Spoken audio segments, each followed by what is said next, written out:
I'm really pleased to be here. I'm Paul Goddard. I'm the Senior Manager of Funding Programmes for the South West Office for Arts Council England. I'm very pleased to be here today to talk at this conference and meet people. And I'm particularly pleased to be following Simon and what Simon said, because a huge number of things that he said absolutely chimed not with what I'm going to be saying, but in terms of the way forward and some of the challenges and opportunities. I think there's a major difference between the way that we think, and I'll talk about that when we talk about challenges. But I think a lot of the things that Simon said are things that we all need to be thinking about, and I'm certainly going to get a copy of Simon's presentation to have that on my desk.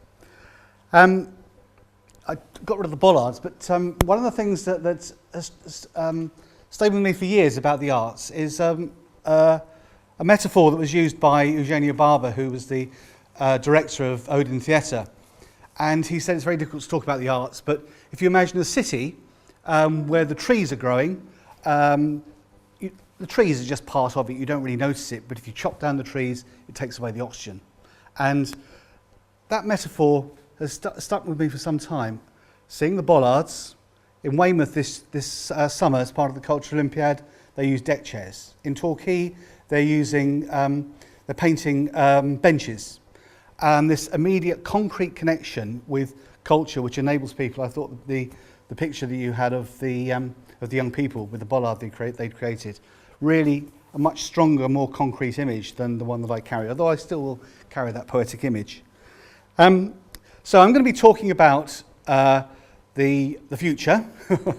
I've got about half an hour. What I'm going to do, because I sense when I come to some things like this that people probably don't meet Arts Council staff very often, so I'm going to leave a little bit of space at the end of my talk for questions which don't have to be about what I'm talking about. They can be questions about the Arts Council, and of course I'll be around during the day if people want to have one-to-one conversations. I'm staying till 3 o'clock. I think I was lead officer here. This building, I remember being at the board meeting when the board at Salisbury Playhouse made the decision, a very courageous decision, to invest nearly £1 million of their own money that they'd fundraised for, and their reserves to build this building. I was the first user of this building. I gave a presentation about grants to the arts in this building, so I'm very fond of this building. I'm very fond of Salisbury, and I think there's a fantastic illustration of the connection between a lot of things that Simon was talking about and the arts.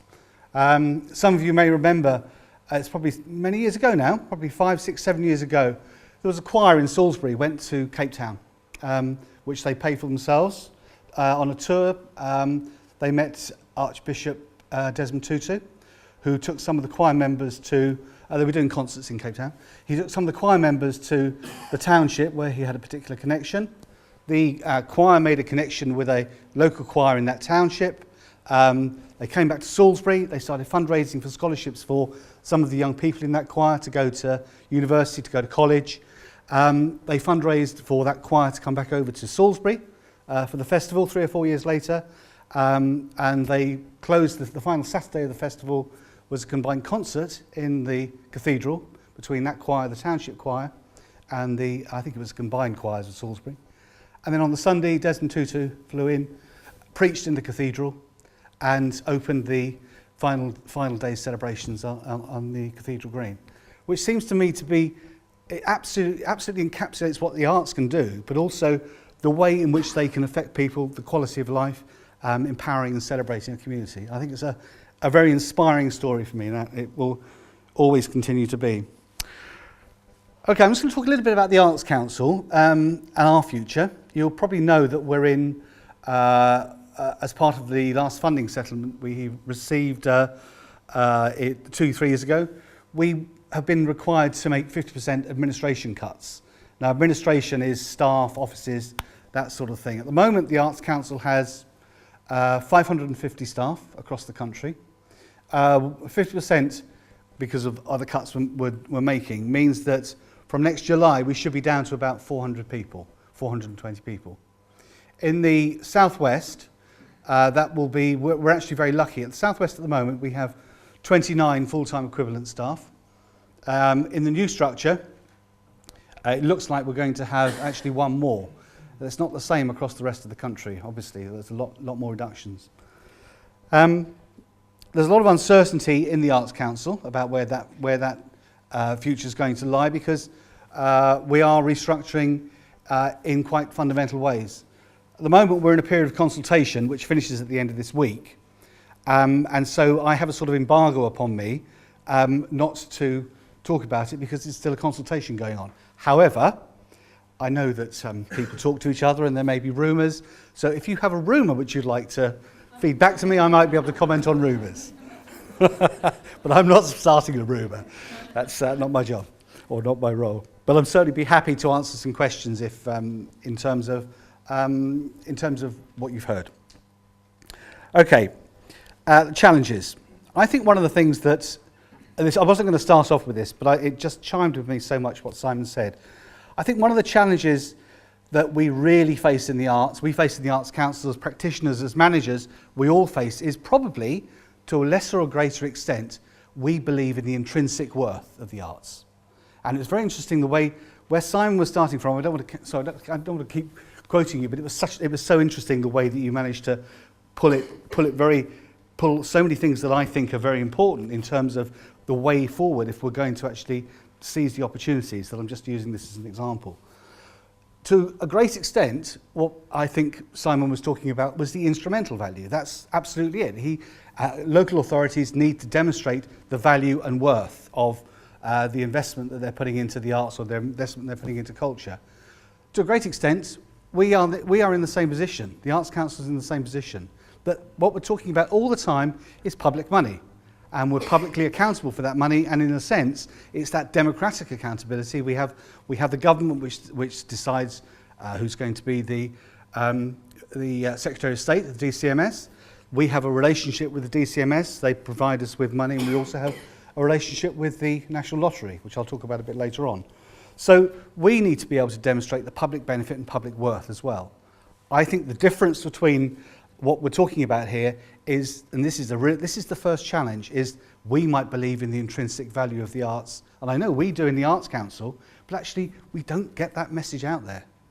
What is this value? And I think the example of the choir and the Salisbury Festival event, I think that's a very good implicit demonstration of what the arts can do. It was very interesting during the Olympics when the athletes, the gold medal winners, the BBC managed to swoop them up about a minute after they finished doing whatever they were doing. And not all of them, but I didn't see all of them either, but many of them said we wouldn't have been able to do this without the funding which provided the facilities, the resources, the training, the skills.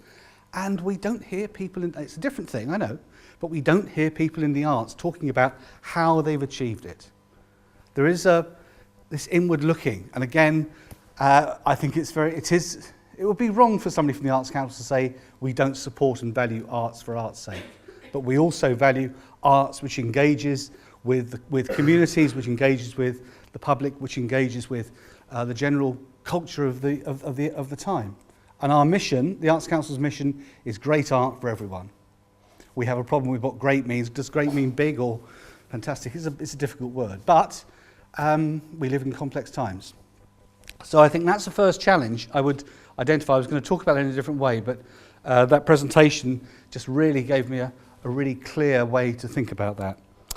The second challenge that we face, Arts Council faces, apart from our restructure, which, as I said, I'll answer questions if you've got any.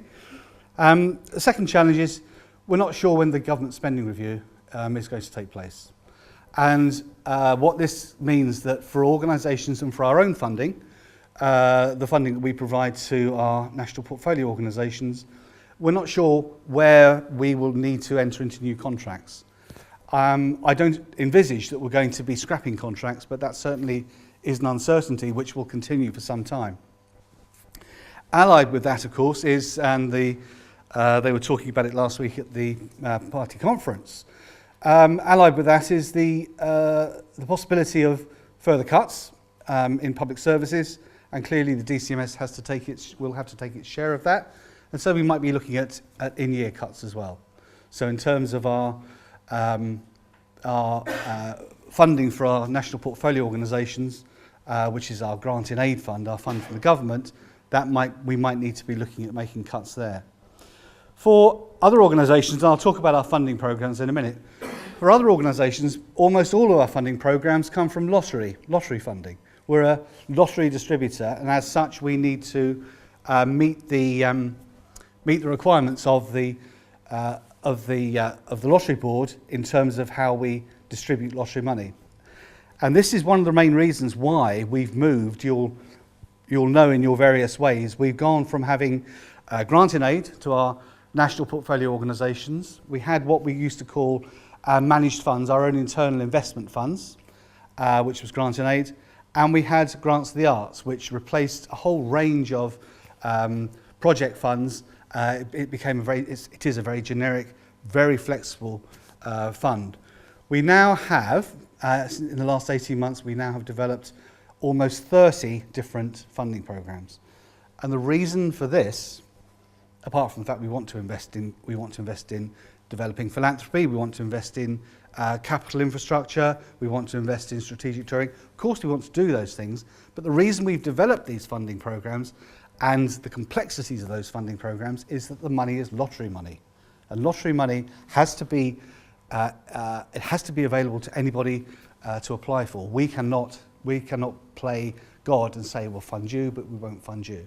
So that's one of the reasons why there's been a proliferation of funding programs. And one of the challenges for us is that some parts of the sector see this as a sort of, or no, not see it as, it's become a slight feeding frenzy. And there was another fund over there, must go and find out or put an application in for that. And we're trying to, over the next few months, the challenge will be, as well as our own restructure, will be to enable a more, reasoned is the wrong word, I don't want to play it's unreasoned, a more measured approach to the use of our funding programs.